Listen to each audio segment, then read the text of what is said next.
You ask Tiger to solve. This deals with linear equations with one unknown. The final result is d equals -1. Let's solve it step by step. Simplify the expression. Group like terms. Simplify the arithmetic. Group all constants on the right side of the equation. Subtract 6 from both sides. Simplify the arithmetic.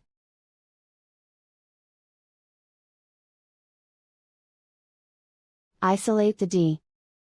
Divide both sides by 6. Simplify the fraction.